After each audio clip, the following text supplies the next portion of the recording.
കുമാരനാശാനെ വായിച്ച 100 വർഷം എന്ന ശീർഷകത്തിന് ഈ ചർച്ചയിലേക്ക് മുഴുവൻ പേരെയും സ്വാഗതം ചെയ്യുന്നു.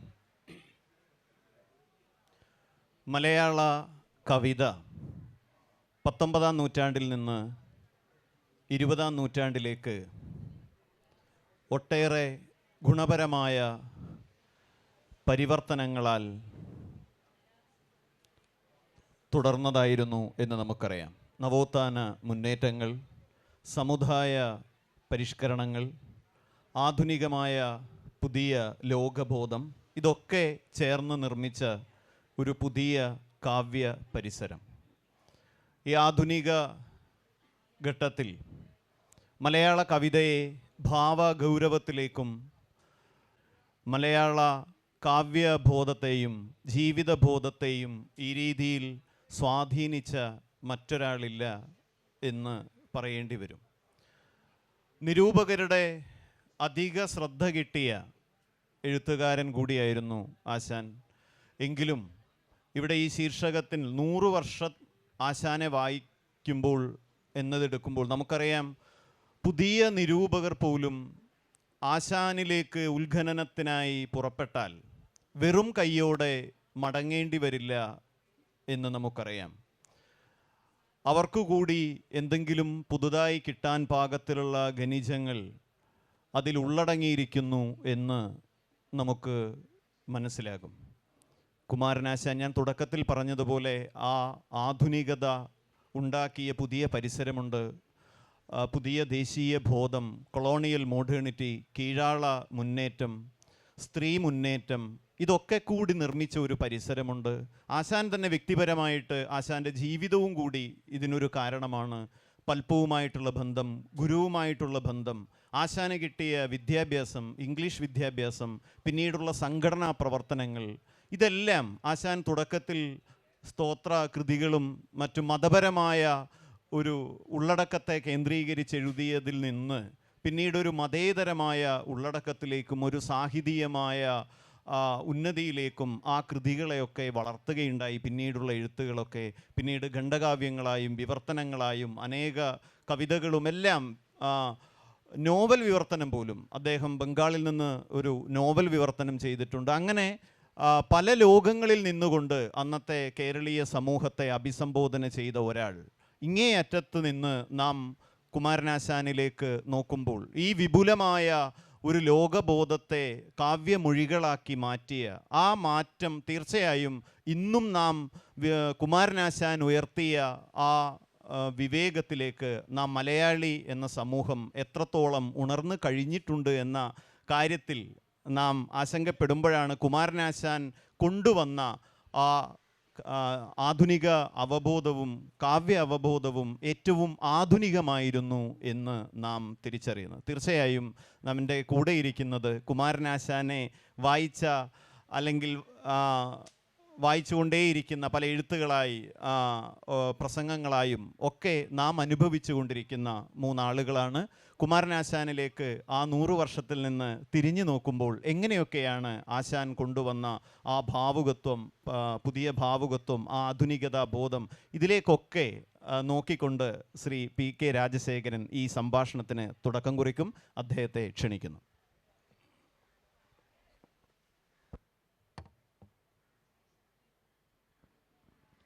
എല്ലാവർക്കും നമസ്കാരം. എല്ലാവർക്കും ഉച്ചയുറക്കം ഉണ്ടെന്ന് എനിക്കറിയാം. ഈ 100 വർഷത്തിന് ശേഷം കുമാരനാശാനെ നമ്മൾ വായിച്ചുകൊണ്ടിരിക്കുന്നു, ഇപ്പോഴും നമ്മൾ സംസാരിക്കുന്നു എന്നുള്ളതാണ് കുമാരനാശാൻ്റെ ഏറ്റവും വലിയ പ്രസക്തി.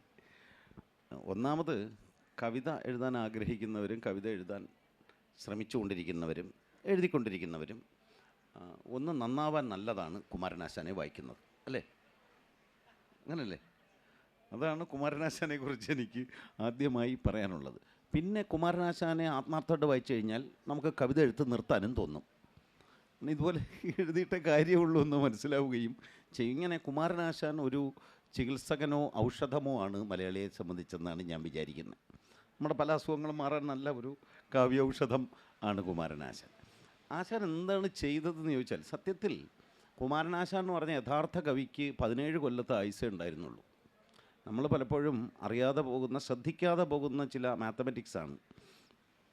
അതായത് 17 കൊല്ലമാണ് അദ്ദേഹം സജീവമായ കാവ്യജീവിതം. അതായത് നമ്മൾ പറയുന്ന, ഇന്ന് നമ്മൾ വാഴ്ത്തുന്ന കുമാരനാശാൻ 1907 വീണപൂവ് പ്രസിദ്ധീകരിക്കുന്നു. പിന്നെ 17 കൊല്ലം, ഇപ്പോൾ 24 അദ്ദേഹം 24 ഒരു ദുരന്തത്തിൽ മരിച്ചു. ഒരുപക്ഷെ വളരെ നാടകീയമായ മരണം. കവി തൻ്റെ കവിതയുടെ അവസാനത്തെ കോപ്പിയുമായി ജലം മൂലം മൃത്യു നിലയേറ്റു പറഞ്ഞതുപോലെ മരിക്കുന്നു. ഈ 17 കൊല്ലം 20-ത്തിനിടയിൽ അദ്ദേഹം ഈ ബഹുമുഖത്വം, അന്ന് ജീവിച്ചിരുന്ന 3 പ്രധാനപ്പെട്ട കവികളും ബഹുമുഖത്വമുള്ളവരാണ്. അവരെ 3 പേരെ ഒരുമിച്ച് നിർത്തിക്കൂടി നമ്മൾ കാണണം. അതായത് വള്ളത്തോൾ നാരായണ മേനോൻ സ്വാതന്ത്ര്യ സമരത്തിൽ പങ്കെടുക്കുകയും പിന്നീട് കലാമണ്ഡലം സ്ഥാപിക്കുകയും കേരളം എന്ന് പറഞ്ഞ ദേശീയതയ്ക്ക് വേണ്ടി നിരന്തരം സംസാരിക്കുകയും ദ്രാവിഡ കാവ്യവൃത്തങ്ങളെ മുഴുവൻ തിരിച്ചു കൊണ്ടുവരികയും ചെയ്തു. ഈ കവിതയ്ക്ക് പുറമെ വിവർത്തകൻ എന്നുള്ള നിലയിൽ അസാധാരണമായ സംഭാവനകൾ വള്ളത്തോൾ ചെയ്തു. കുമാരനാശാൻ സ്വാതന്ത്ര്യ സമരത്തിൽ പങ്കെടുത്തില്ല. സ്വാതന്ത്ര്യ സമരത്തിൽ പങ്കെടുത്തില്ല എന്ന് മാത്രമല്ല, അദ്ദേഹം രാജസ്തുതിപരമായ കൃതികൾ എഴുതുകയും രാജകുടുംബത്തോട്, രാജഭരണം നിലനിന്നിരുന്ന തിരുവിതാംകൂർ പ്രജയെയും പോലെ അങ്ങേയറ്റത്തെ രാജഭക്തി കാണിക്കുകയും ചെയ്തിരുന്നു. വള്ളത്തോളിന് അതിൻ്റെ ആവശ്യം ഉണ്ടായിരുന്നില്ല. വള്ളത്തോൾ ബ്രിട്ടീഷ് ഭരണത്തിന് കീഴിൽ മലബാറിലാണ് ജീവിച്ചത്. ഉള്ളൂരാകട്ടെ കവി എന്നുള്ള നിലയിലുള്ള സേവ മാത്രമല്ല ചെയ്തത്, കേരള സാഹിത്യ ചരിത്രവും ഇന്ന് നമ്മൾ വായിക്കുന്ന മലയാളത്തിലെ പ്രാചീനങ്ങളായ മുഴുവൻ കൃതികളും താളിയോലകളിൽ നിന്ന് വീണ്ടെടുത്ത് അച്ചടിച്ച് പ്രസിദ്ധീകരിച്ചു. ഇന്ന് ഉള്ളൂർ പറഞ്ഞതിനപ്പുറം മലയാള സാഹിത്യത്തെക്കുറിച്ച്, ചരിത്രത്തെക്കുറിച്ച് ആർക്കും ഒന്നും പറയാൻ ഇല്ല. കുമാരനാശാൻ ഇതിന് പുറമെ സമുദായ പ്രവർത്തനം എന്ന മറ്റൊരു രാഷ്ട്രീയത്തിൽ പ്രവർത്തിച്ചു. ഈഴവരുടെ ഉന്നമനത്തിന് വേണ്ടിയുള്ള SNDP യോഗത്തിൻ്റെ ആദ്യത്തെ സെക്രട്ടറി ആയിരുന്നു. ജാതി എന്ന ഇഷ്യൂവിനെ ഉയർത്തിക്കാണിക്കുകയും അതിനെ സാധാരണ വിവേചനത്തിൻ്റെ മാത്രം തലത്തിലല്ലാതെ വളരെ ഗൗരവമായി അത് സാഹിത്യത്തിലേക്ക് കൊണ്ടുവരികയും ചെയ്തു. പിന്നെ നിയമസഭാംഗം എന്നുള്ള നിലയിൽ അദ്ദേഹത്തിൻ്റെ പ്രവർത്തനങ്ങളുണ്ട്. ശ്രീമൂലം പ്രജാസഭയിൽ അംഗമായി. ഇതിനും പുറമെയാണ് പത്രാധിപർ എന്നുള്ള നിലയിലുള്ള അദ്ദേഹത്തിൻ്റെ വലിയ സംഭാവനകളുണ്ട്. ഭാഗ്യം കൊണ്ട് തോന്നയ്ക്കലിലെ കുമാരനാശാൻ ഇൻസ്റ്റിറ്റ്യൂട്ട് അദ്ദേഹത്തിൻ്റെ കൃതികൾ മൊത്തം 4 വോള്യമായി ഇപ്പോൾ പിഴ തീർത്ത് പ്രസിദ്ധീകരിച്ചിട്ടുണ്ട്. മുമ്പ് പ്രസിദ്ധീകരിച്ചപ്പോൾ മുഴുവൻ അക്ഷരത്തെറ്റായിപ്പോയി. കുമാരനാശാൻ എഴുതിയതല്ല, വേറെ ആരോ എഴുതിയതാണെന്ന് തോന്നുന്നു അതൊക്കെ വായിച്ചാൽ. ഇപ്പോൾ എന്തായാലും അവർ മുഴുവൻ അക്ഷരത്തെറ്റ് തിരുത്തി എല്ലാ പിഴവുകളും തീർത്ത് പുസ്തകം പ്രസിദ്ധീകരിച്ചിട്ടുണ്ട്. ഇതൊരു പശ്ചാത്തലമാണ്. എനിക്ക് തോന്നുന്നത് ഈ 17 വർഷത്തെ കാവ്യജീവിതം കൊണ്ട് കുമാരനാശാൻ മലയാളത്തിൽ ഒരു പുതിയ കാവ്യഭാഷ സൃഷ്ടിച്ചു. ഈ പുതിയ കാവ്യഭാഷയും ഒരു പുതിയ കാവ്യബോധവും സൃഷ്ടിക്കുക എന്ന് പറഞ്ഞാൽ നമ്മളൊരു വീട് വയ്ക്കുന്നത് പോലെ അടിത്തറ കെട്ടലാണ്. ഈ അടിത്തറയിൽ നിന്നാണ് പിന്നീട് 20-ാം നൂറ്റാണ്ടിലെ മലയാള കവിത വികസിച്ചു വന്നത്. കുമാരനാശാൻ കവിത എഴുതിയിരുന്ന ആ സന്ദർഭത്തിലെ കുമാരനാശാൻ അദ്ദേഹം പരമ്പരാഗതമായി സംസ്കൃതം പഠിച്ച ആളാണ്. അദ്ദേഹത്തിന് കോളേജിൽ പോയി, അന്നാണ് കോളേജിൽ സംസ്കൃതം പഠിപ്പിച്ചു തുടങ്ങി. പരമ്പരാഗതമായി കുടിപ്പള്ളിക്കോട് രീതിയിൽ ക്ലാസിക്കലായി സംസ്കൃതം പഠിച്ചവർക്ക് കോളേജിൽ പഠിച്ചവരോടൊരു പുച്ഛമാണ്. ഇന്ന് നേരെ തിരിച്ചാണ്. അപ്പോൾ അതുകൊണ്ട് ഈ മഹാപണ്ഡിതനായ AR രാജരാജവർമ്മയെ കുമാരനാശാന് ബോധ്യമില്ലായിരുന്നു. പക്ഷേ തൻ്റെ നളിനി എന്ന് പറഞ്ഞ കാവ്യത്തിന് അവതാരിക എഴുതാൻ രാജരാജവർമ്മയെ കൊണ്ട് ഏൽപ്പിച്ചു. രാജരാജവർമ്മ, സജയ്ക്കറിയാം, 14 വരി മാത്രമുള്ളൊരു അവതാരികയാണ് അദ്ദേഹം എഴുതിയത്. ആ 14 പൊയറ്റിക് സ്റ്റേറ്റ്മെൻറ്റ്സ്, ആ പൊയറ്റിക് സ്റ്റേറ്റ്മെൻറ്റ്സിലൂടെ കുമാരനാശാൻ്റെ ന്യൂനതകൾ പറഞ്ഞു.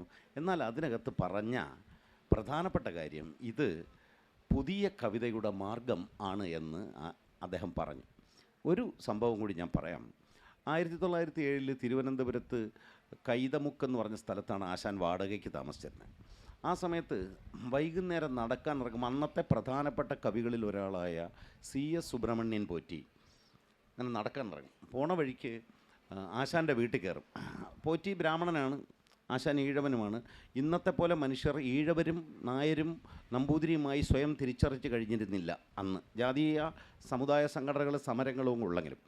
അപ്പോൾ തൊടലും തിണ്ടിക്കൂടായ്മയൊക്കെ ഉണ്ട്. പക്ഷേ ഈ നമ്പൂരി ഈഴവൻ്റെ അടുത്ത് എന്നിരുന്നു എന്നൊന്നും ഒരു പ്രശ്നമൊന്നും ഉണ്ടായില്ല. അപ്പോൾ എന്നിട്ട് പറഞ്ഞു, കവിതയെക്കുറിച്ച് എല്ലാ ദിവസവും ചർച്ച ചെയ്യും. പുതിയ കാവ്യരീതി ഉണ്ടാക്കുന്നതിനെക്കുറിച്ച് ആ 2 ചെറുപ്പക്കാരും, വയസ്സന്മാരല്ല കേട്ടോ, അവർ വളരെ ചർച്ച ചെയ്യുന്നത്. അപ്പോൾ സുബ്രഹ്മണ്യം പോറ്റി പറഞ്ഞു, ഈ അടുത്ത കാലത്ത് ഞാനൊരു കവിത, ഒരു ഇംഗ്ലീഷിലൊരു കവിതയുടെ മട്ടിൽ എഴുതിയിട്ടുണ്ട്. ഒരു സായംകാലത്തെ മൈതാനം എന്നതിൻ്റെ പേര്. അത് Thomas LG written in a country churchyard, Thomas ഗ്രേയുടെ ഈ കവിത ആശ്രയിച്ചാണ് ഞാനത് ഒരു സായംകാലത്തെ മൈതാനം എന്ന പേരിൽ എഴുതിയത്. ഞാനൊന്ന് വായിക്കാം എന്ന് പറഞ്ഞിട്ട്, ഇനി നമ്മൾ ഇങ്ങനെ വേണം കവിത എഴുതാൻ എന്ന് പറഞ്ഞിട്ട് ആ ഗ്രാമചിത്രം LG അത്ര രസകരമായൊരു കവിതയാണ്. അത് അദ്ദേഹം വായിച്ചു. അപ്പോൾ ആശാൻ പറഞ്ഞു, പോറ്റി സാറേ ഞാനും ഒരെണ്ണം എഴുതിയിട്ടുണ്ട്. അത് പക്ഷേ ആ കണ്ണൂരിൽ നിന്ന് വരുന്ന മിതവാദിയിൽ അച്ചടിച്ച് നമ്മൾ തിരുവിതാംകൂറുകാരും കണ്ടിട്ടില്ല. ഞാനൊന്ന് വായിക്കാം. ആശാൻ തൻ്റെ ശബ്ദത്തിൽ TS Eliot വായിക്കും പോലെ ആയിരിക്കും വായിച്ചിരിക്കുന്നതെന്ന് ഞാൻ വിചാരിക്കുന്നു. ഈ TS Eliotൻ്റെ വേസ്റ്റ് ലാൻഡ് വായിക്കുന്നതിൻ്റെ ഓഡിയോ കിട്ടും. നമുക്ക് ആ കവിത പുറത്തു പോകും കേട്ടോ. അപ്പോൾ അത് ആശാൻ വായിച്ച് കേൾപ്പിച്ചപ്പോൾ പോറ്റി പറഞ്ഞു, ആശാനെ ഇതിങ്ങ് തന്നേരെ എന്ന് പറഞ്ഞിട്ട് അവിടെ ഇരുന്ന് അത് പകർത്തി എഴുതി. എന്നിട്ട് പറഞ്ഞു, ഇനി ഞാൻ എഴുതുന്നില്ല, ഇനി ഇങ്ങനെ എഴുതിയാൽ മതി എന്ന് പറഞ്ഞിട്ട് പോറ്റി ആ കവിത തിരുവിതാംകൂറിൽ അന്ന് ഏറ്റവും പ്രശസ്തമായ സാഹിത്യ പ്രസിദ്ധീകരണം ഭാഷാഭൂഷണിയാണ്. ഭാഷാഭൂഷണിക്ക് അയച്ചു.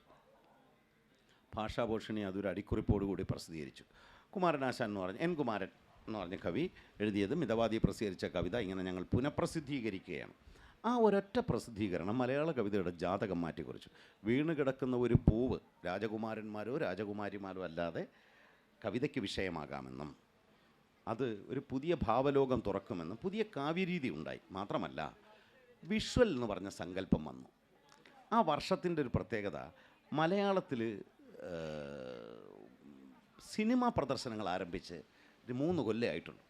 അതിന് 3 കൊല്ലം മുമ്പാണ് സിനിമ എന്ന് പറഞ്ഞ ബയോസ്കോപ്പിൻ്റെ രൂപത്തിൽ മലയാളി സിനിമ കണ്ടു തുടങ്ങി.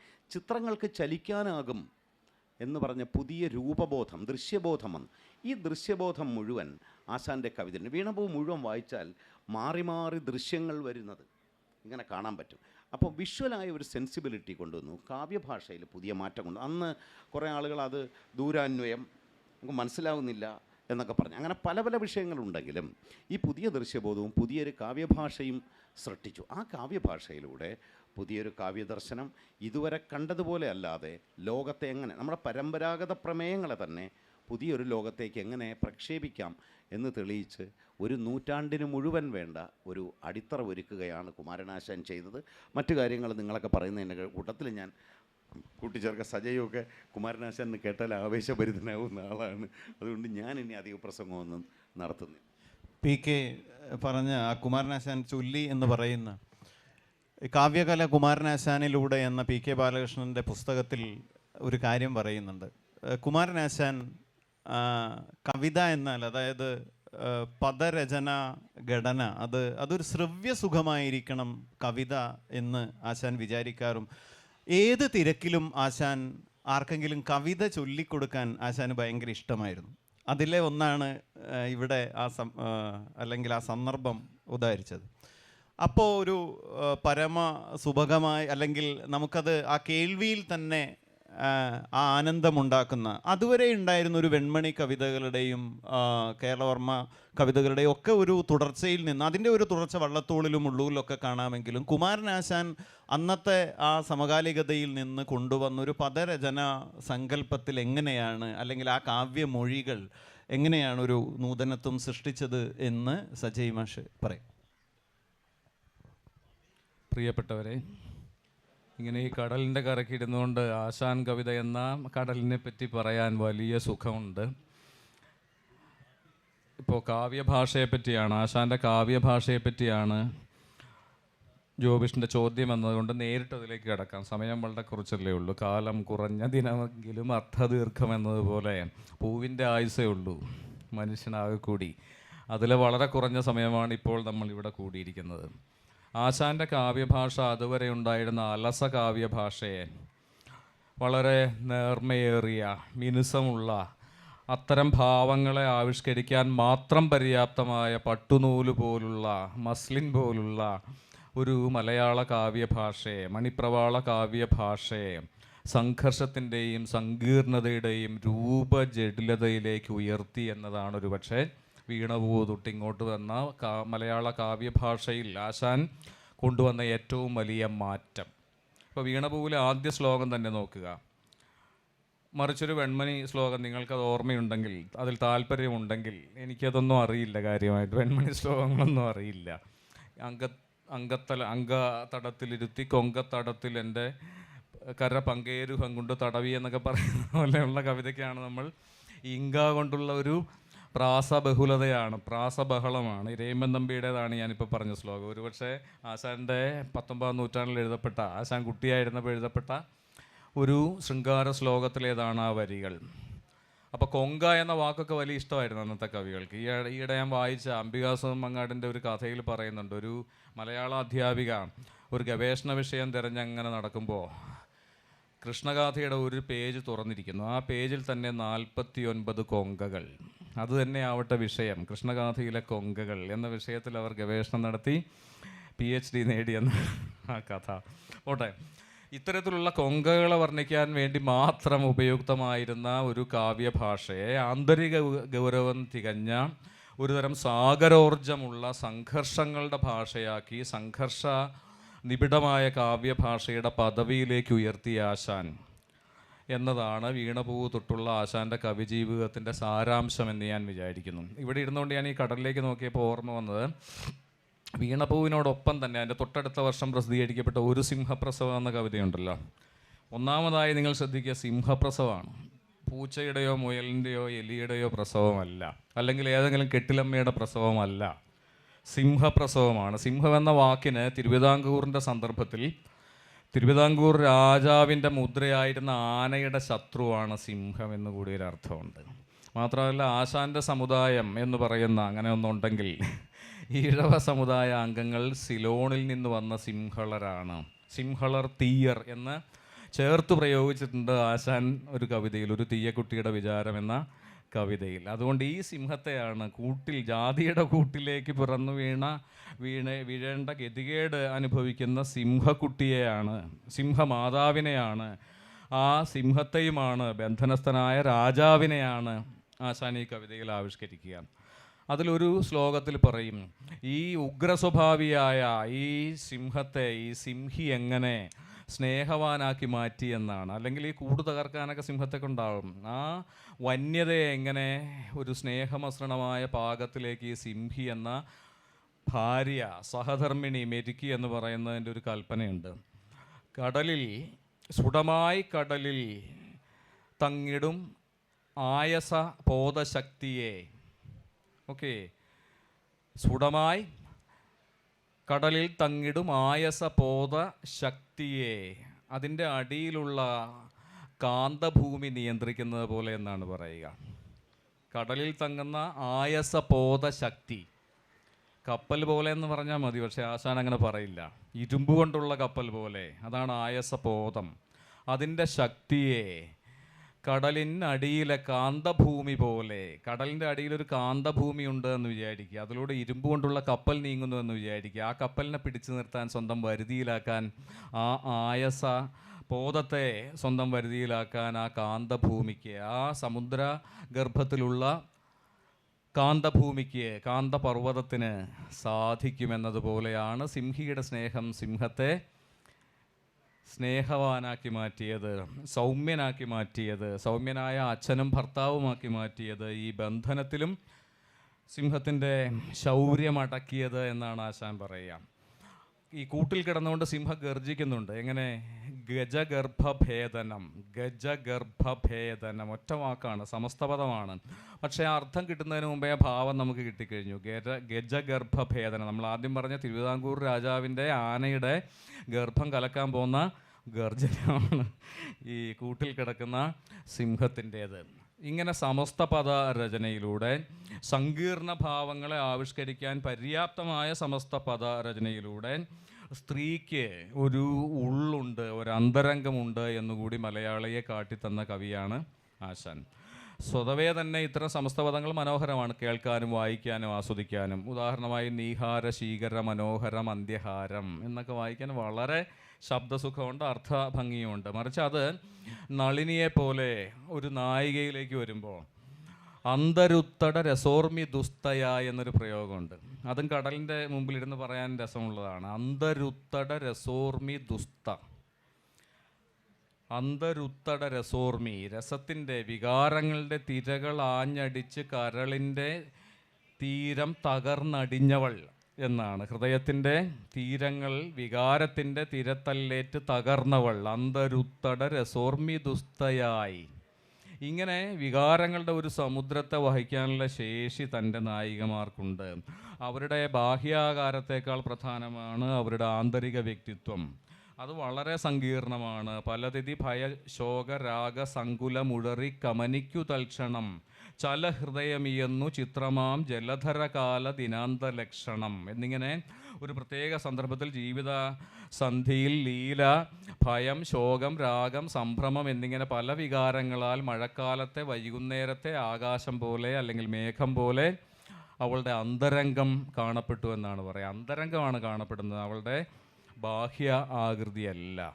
ഇത്തരത്തിൽ സ്ത്രീയുടെ ഉള്ളു കാട്ടിത്തരിക, അതിൻ്റെ സങ്കീർണതകളെ വെളിപ്പെടുത്തുക, ആ സങ്കീർണതകളെ തത്തുല്യമായ ഒരു സങ്കീർണ ഭാഷാശില്പമാക്കി മാറ്റുക എന്ന വളരെ പ്രയാസകരമായ, നമ്മുടെ ഇന്നത്തെ വിഷയം തന്നെ വന്നു പോവും പിഴയും അർത്ഥശങ്കയാൽ എന്നാണല്ലോ. ആ ഭാഷയെ പേടിയോടുകൂടി, സംശയത്തോടുകൂടി, ഗൗരവത്തോടുകൂടി, ഒരു സന്ദേഹിയുടെ മനസ്സോടുകൂടി ഉപയോഗിച്ച ആദ്യത്തെ മലയാള കവി ഒരുപക്ഷെ ആശാനായിരുന്നു. അർത്ഥശങ്ക അതുവരെയുള്ള കവികൾക്ക് അർത്ഥശങ്ക ഒഴികെയുള്ള ശങ്കകളെ ഉണ്ടായിരുന്നുള്ളൂ എന്ന് വേണമെങ്കിൽ പറയാം. ഈ അർത്ഥശങ്ക എന്ന് പറയുന്ന ഇംഗ്ലീഷിൽ പറയുന്ന ആംബിഗ്വിറ്റിയാണ്.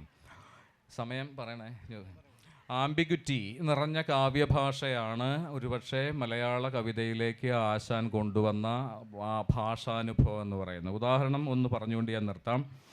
നളിനിയിലെ ആ പ്രസിദ്ധമായ ശ്ലോകം ഉണ്ടല്ലോ, ഈ കഴിഞ്ഞ പിറന്നാളിന് 95-ാം പിറന്നാളിന് മാതൃഭൂമി പത്രത്തിൽ, വാരാന്ത്യ പത്രത്തിൽ പ്രസിദ്ധീകരിച്ച ടി പത്മനാഭൻ്റെ ഇൻ്റർവ്യൂ അദ്ദേഹം അവസാനിപ്പിക്കുന്ന ആ ശ്ലോകം ചൊല്ലിക്കൊണ്ടാണ്. അദ്ദേഹത്തിന് ഏറ്റവും പ്രിയപ്പെട്ട ഒരു ശ്ലോകമാണ്. അതിന് പലതരത്തിലുള്ള കാരണങ്ങളുമുണ്ട്.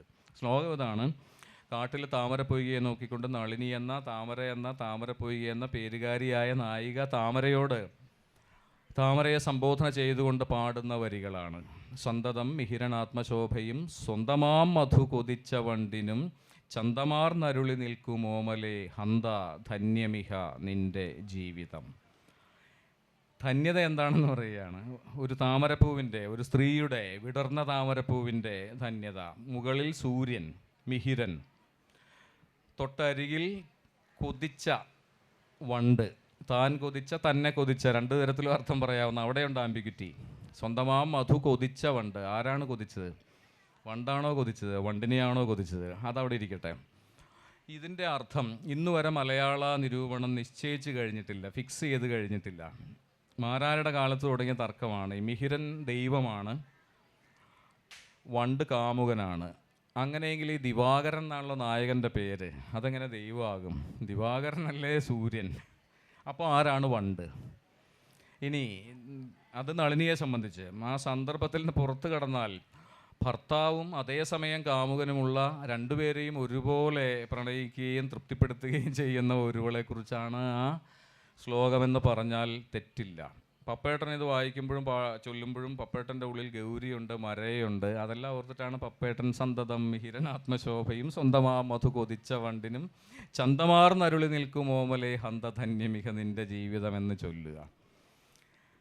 അപ്പോൾ ഇങ്ങനെയുള്ള അംബിഗ്വിറ്റികൾ ഒരു നൂറ്റാണ്ട് കഴിഞ്ഞും പരിഹരിക്കപ്പെടാതെ നിലനിർത്തുന്നു ആശാൻ കവിത എന്നതാണ് അതിൻ്റെ ഒരു സവിശേഷത എന്ന് പറഞ്ഞുകൊണ്ട് തൽക്കാലം നാടുവാഴിത്തത്തോട് വിട പറഞ്ഞ് ആധുനിക ജനാധിപത്യ പ്രക്രിയയിലേക്ക് കേരളം പരിണമിക്കുമ്പോൾ ആ പരിണാമം നമുക്ക് കവിതയിലും കാണാം. തീർച്ചയായും കുമാരനാശാൻ്റെ വരികൾ ഈ പറഞ്ഞ പദരചന സൗന്ദര്യത്തിൻ്റെ ഒപ്പം തന്നെ സമൂഹത്തെയും നേരത്തെ സാഗരോർജം എന്ന് പറഞ്ഞതുപോലെ ഒരു സാംസ്കാരിക ഊർജമായി, ഒരു സാമൂഹിക ഊർജമായി, ഒരു സമരരൂപമായി മാറിയ വരികൾ നമുക്ക് ഒരു ലോകോക്തികൾ പോലെ മലയാളത്തിൽ ഉണ്ട് എന്ന് നമുക്കറിയാം. അതിൻ്റെ ഒരു സാമൂഹിക ഊർജമായി അതിൻ്റെ ഒരു പരിണാമത്തെ എങ്ങനെ സ്വാധീനിച്ചു എന്നും അങ്ങനെ ഒരു ആധുനികത്വത്തെ രൂപപ്പെടുത്തുന്നതിൽ പ്രവർത്തിച്ച അനുഭവങ്ങളെ ചേർത്ത് നിർത്തി സംസാരിക്കുകയാണ് നാസർ മാഷ് ചെയ്യുക. നാസർ മാഷെ സംഭാഷണത്തിലേക്ക് ക്ഷണിക്കും. ആശാൻ എക്കാലവും സമകാലികനാണ് എന്ന് പറഞ്ഞുകൊണ്ടാണ് ഈ സെഷൻ ആരംഭിച്ചത്. സജയ് മാഷ് പറഞ്ഞ് അവസാനിപ്പിച്ചതും അതിൻ്റെ ഒരു കാരണമാണ്. ഈ അർത്ഥശങ്കയ്ക്കുള്ള സാധ്യത അല്ലെങ്കിൽ ബഹുഅർത്ഥങ്ങൾക്കുള്ള സാധ്യത എന്ന് പറയുന്നത് ഒരു കവിതയുടെ വലിയ സാധ്യതകളിലൊന്നാണ്. യഥാർത്ഥത്തിൽ ആശാനെ സമകാലികനാക്കുന്നതിനുള്ള മറ്റൊരു പ്രധാനപ്പെട്ട ഒരു ഘടകം ഞാൻ വിചാരിക്കുന്നത് ആശാനിൽ തന്നെ ഈ 100 വർഷങ്ങൾക്കിപ്പുറവും നിലനിൽക്കുന്ന, ആശാനെക്കുറിച്ച് നമുക്ക് തീർപ്പുകൾ പറയാൻ കഴിയാത്ത, മലയാളികൾക്ക് പൊതുവെ അങ്ങനെ ഒരു സ്വഭാവമുണ്ട്. പലപ്പോഴും എഴുത്തുകാരെ ഇങ്ങനെ ചെറിയ വിശേഷണങ്ങളിൽ ഒതുക്കി കളയുന്നൊരു ആശാൻ സ്നേഹഗായകൻ, ആശാൻ സ്വാതന്ത്ര്യ ഗായകൻ എന്നൊക്കെ ഒരർത്ഥത്തിൽ അതൊരു റിഡക്ഷനിസമാണ്. ഒരു എഴുത്തുകാരനെ ചുരുക്കി കാണുന്നൊരു രീതി അത്തരം വിശേഷണങ്ങൾക്കുണ്ട്. പക്ഷേ ഒരു വിശേഷണങ്ങൾക്കും പിടികൊടുക്കാത്ത വിധം വലിയ വൈരുദ്ധ്യങ്ങൾ ആശാൻ്റെ കാവ്യലോകത്തുണ്ട്. ആന്തരിക സ്വഭാവമുള്ള വൈരുദ്ധ്യങ്ങൾ ആശാൻ്റെ കാവ്യലോകത്തിനകത്തുണ്ട്. അത് ഒരർത്ഥത്തിൽ ആ കാലത്തിൻ്റെ ഒരു സാമൂഹ്യ ചരിത്രത്തിൻ്റെ കൂടി ഉൽപ്പന്നമാണത്. ചരിത്രം തിളച്ചു മറിഞ്ഞ ഒരു കാലമാണ് ആശാൻ്റെ കാലം എന്ന് പറയുന്നത്. പുതിയ ചില ആശയലോകങ്ങൾ വന്നു ചേരുന്നു. ആ ആശയലോകങ്ങളെ സ്വീകരിക്കേണ്ടി വരുമ്പോൾ തന്നെ പാരമ്പര്യത്തോടുള്ള വിധേയത്വം മനസ്സിൽ നിന്ന് വിടാതെ നിൽക്കുന്നു. അവ ഉണ്ടാക്കുന്ന വലിയ സംഘർഷങ്ങൾ സ്വാഭാവികമായും ഈ പറയുന്ന രീതിയിലുള്ള, ഒരുപക്ഷെ നമുക്ക് വേണമെങ്കിൽ ഇരട്ടത്താപ്പ് എന്നൊക്കെ പെട്ടെന്ന് ഒരൊറ്റ കാഴ്ചയിൽ തോന്നാവുന്ന തരത്തിലുള്ള നിലപാടുകളിലെ വൈരുദ്ധ്യം. പോസ്റ്റ് കൊളോണിയൽ ചിന്തകനായ ഹോമി ബാബയൊക്കെ ആംബിവാലൻസ്, സന്ദിഗ്ധത എന്ന് പറയുന്ന ഒരു സംഗതി പറഞ്ഞു വെച്ചിട്ട് പറയുന്നുണ്ട്. പൊതുവെ കൊളോണിയൽ കർത്തൃത്വമുള്ള മനുഷ്യർക്ക്, കോളനി ആധിപത്യത്തിന് കീഴിൽ ജീവിക്കുന്ന മനുഷ്യരെ സംബന്ധിച്ചിടത്തോളം ഇത്തരത്തിലുള്ളൊരു പ്രശ്നം എക്കാലവും ഉണ്ടാവും. അതിനകത്ത് എന്താണ് നിലപാടെടുക്കേണ്ടത് എന്നതിനെ സംബന്ധിച്ചുള്ള ഒരു സന്ദിഗ്ധതയുടെ പ്രശ്നമുണ്ട്. അത്തരമൊരു സന്ദിഗ്ധതയുടെ പ്രശ്നം ചരിത്രപരമാണ്. അത്തരമൊരു പ്രശ്നം യഥാർത്ഥത്തിൽ ആശാനിൽ നിലനിൽക്കുന്നുണ്ട്. അത് സൃഷ്ടിക്കുന്ന വൈരുദ്ധ്യങ്ങൾ ആശാൻ കവിതയെ കൂടുതൽ പാരായണക്ഷമമാക്കുന്നുണ്ട്. അല്ലെങ്കിൽ പുതിയ നിരവധി വായനാ സാധ്യതകളിലേക്ക് ആശാൻ കവിതയെ നയിക്കുന്നതിൽ ഈ വൈരുദ്ധ്യങ്ങൾക്ക് കൂടി ഒരു പങ്കുണ്ട് എന്നാണ് ഞാൻ കരുതുന്നത്. ഇപ്പോൾ കുമാരനാശാനെ സംബന്ധിച്ചിടത്തോളം അദ്ദേഹം ഏറ്റവും കൂടുതൽ ആഘോഷിക്കപ്പെട്ടിട്ടുള്ള ഒരു കാര്യം എന്ന് പറയുന്നത് സ്വാതന്ത്ര്യത്തെക്കുറിച്ച് കുറേ കൂടി ആഴമാർന്ന, ആ കാലത്ത് ഒരുപക്ഷെ മറ്റേതൊരു കവിയും പുലർത്തിയതിനേക്കാൾ ആഴമാർന്ന ഒരു സ്വാതന്ത്ര്യത്തെക്കുറിച്ചുള്ളൊരു കാഴ്ചപ്പാട് ആശാൻ മുന്നോട്ട് വെച്ചിരുന്നു എന്നുള്ളതാണ്. അത് ഒരർത്ഥത്തിൽ നമ്മൾ ഈ പറയുന്ന സാമൂഹിക സ്വാതന്ത്ര്യം എന്നൊക്കെ ഇന്ന് അംബേദ്കറൈറ്റ് ആശയലോകങ്ങളുമായി ബന്ധിപ്പിച്ച് നമ്മൾ പറയുന്ന ഒരു സംഗതിയുമായിട്ട് ഏറെ അടുത്ത് നിൽക്കുന്നതുമാണത്. കേവലം ഭരണപരമായ സ്വാതന്ത്ര്യം അല്ലെങ്കിൽ സാങ്കേതികമായ സ്വാതന്ത്ര്യം എന്ന് പറയുന്നത് ആശാൻ്റെ പരിഗണനയിലേ ഉണ്ടായിരുന്നില്ല. അത്തരമൊരു സംഗതിയെക്കുറിച്ച് ആശാൻ പരിഗണിക്കുന്നേ ഇല്ല. പകരം അദ്ദേഹം മുന്നോട്ട് വയ്ക്കുന്നത്, ഇപ്പോൾ തീയക്കുട്ടിയുടെ വിചാരത്തിൽ ആണ് 1908 ആണ് ആശാൻ ഇത് എഴുതുന്നത്. ഈ എന്തിനു ഭാരതധരെ കരയുന്നു, പാരതന്ത്ര്യം നിനക്ക് വിധികൽപ്പിതമാണു തായെ, ചിന്തിക്ക ജാതി മതിരാന്ധരടിച്ചു തമ്മിൽ അന്തപ്പെടും തനയർ, എന്തിനയേ സ്വരാജ്യം എന്ന്. ഈ സ്വരാജ്യം എന്നുള്ള വാക്കിൻ്റെ എല്ലാ സാങ്കേതികതകളെയും അതിൽ നിന്ന് പൊഴിച്ചു കളഞ്ഞിട്ട് സ്വരാജ്യം എന്നുള്ള വാക്ക് പൂർണ്ണാർത്ഥത്തിൽ സാക്ഷാത്കൃതമാവണമെങ്കിൽ ഇത് സംഭവിക്കണം. ഏത് ജാതിയുടെയോ മതത്തിൻ്റെയോ പേരിൽ മനുഷ്യർ തമ്മിലടിക്കുന്ന ഒരു അവസ്ഥയില്ലാതാകുമ്പോൾ പൂർണ്ണ പൗരത്വത്തിലേക്ക് ഇന്ത്യൻ ജനത വികസിക്കുമ്പോൾ മാത്രമാണ് സ്വാതന്ത്ര്യം ഉണ്ടാവുന്നുള്ളൂ. എല്ലാ മനുഷ്യർക്കും വികാസക്ഷമതയുള്ള ഒരു അന്തരീക്ഷം ഉണ്ടെങ്കിൽ അതിനെയാണ് സ്വാതന്ത്ര്യം എന്ന് വിളിക്കേണ്ടതെന്ന കാഴ്ചപ്പാട് ആശാൻ മുന്നോട്ട് വയ്ക്കുന്നുണ്ട്. ഒരുപക്ഷെ 10-16 കൊല്ലം കഴിഞ്ഞിട്ടാണ് വള്ളത്തോളിൻ്റെ നമ്മുടെ മറുപടി എന്ന് പറയുന്ന കവിത അതിന് വരുന്നത്. ജാതി മതാതി വഴക്കൊരു നാടിനെ സ്വാതന്ത്ര്യ സിദ്ധിക്കാൻ അർഹമാക്കിയിടുമോ, സോദരർ തമ്മിലെ പോരൊരു പോരല്ല, സൗഹൃദത്തിൻ്റെ കലങ്ങി മറിയലാം എന്ന് പറയുന്നത്. ഒരുപക്ഷെ നമ്മളിന്ന് രണ്ടും കൂടി ചേർത്ത് വെക്കുമ്പോൾ, ഒരു 16 വർഷത്തിൻ്റെ ഇടവേളയിലാണെങ്കിൽ പോലും രണ്ടും കൂടി ചേർത്ത് വെക്കുമ്പോൾ നമ്മൾ ആശാൻ്റെ സ്വാതന്ത്ര്യ സങ്കല്പം എന്ന് പറയുന്നത് എത്രമേൽ ആധുനികമായിരുന്നു എന്ന് നമ്മൾ തിരിച്ചറിയും. അപ്പോൾ അതുകൊണ്ടുകൂടിയാണ് നമ്മൾ പൊതുവെ ആശാനെ സ്വതന്ത്ര ഗായകൻ എന്ന് വിളിക്കുന്നതിൻ്റെ ഒരു കാര്യമെന്ന് പറയുന്നത്. പക്ഷേ നമുക്കറിയാവുന്നതുപോലെ ആശാൻ ഒരിക്കലും ഈ പറയുന്ന ദേശീയ സ്വാതന്ത്ര്യം, അത് ആ കാലത്തിൻ്റെ ഏറ്റവും പ്രധാനപ്പെട്ട ഒരു നോഷൻ അതുകൂടിയായിരുന്നു എന്നുള്ളത് നമ്മൾ ഓർക്കണം. ആശാൻ ജീവിച്ച ഈ 20-ാം നൂറ്റാണ്ടിൻ്റെ ആദ്യ പകുതിയുടെ ഏറ്റവും പ്രധാനപ്പെട്ട പ്രശ്നങ്ങളിലൊന്ന് ദേശീയ സ്വാതന്ത്ര്യവുമായി ബന്ധപ്പെട്ടതായിരുന്നു. ആ കാലത്തെ ഇന്ത്യൻ ഭാഷകളിൽ എഴുതപ്പെട്ട മിക്ക കവികളും അതിനകത്ത് ഊന്നിയിട്ടുണ്ട്, അത്തരമൊരു പ്രമേയത്തിനകത്ത് ഊന്നി നിൽക്കുന്നുണ്ട്. പക്ഷേ ആശാൻ അത് തീരെ വിട്ടുകളയുകയും ബ്രിട്ടീഷ് ആധിപത്യമാണ് ഇന്ത്യക്ക് ഏറ്റവും നല്ലത് എന്ന് ഉറച്ച് വിശ്വസിക്കുകയും ചെയ്യുന്നുണ്ട് ആശാൻ. ഇപ്പോൾ ജോർജ് അഞ്ചാമൻ്റെ കിരീടധാരണത്തോടനുബന്ധിച്ച് ആശാൻ എഴുതുന്ന കവിതയിൽ ആശാൻ ഈ ബ്രിട്ടീഷ് ആധിപത്യം ഇന്ത്യക്ക് കിട്ടിയത് ഇന്ത്യയുടെ പരമമായ ഭാഗ്യമാണ് എന്ന് പറഞ്ഞു വെക്കുന്നുണ്ട്. അങ്ങനെ ആ കാലത്ത് അതങ്ങനെ പറയാൻ ഒരു മടിയുമില്ലാതെ അദ്ദേഹം അതിന് ഒരുങ്ങുന്നുണ്ട്. അതുപോലെ ഷഷ്ടിപൂർത്തി മംഗളം എന്ന് പറയുന്ന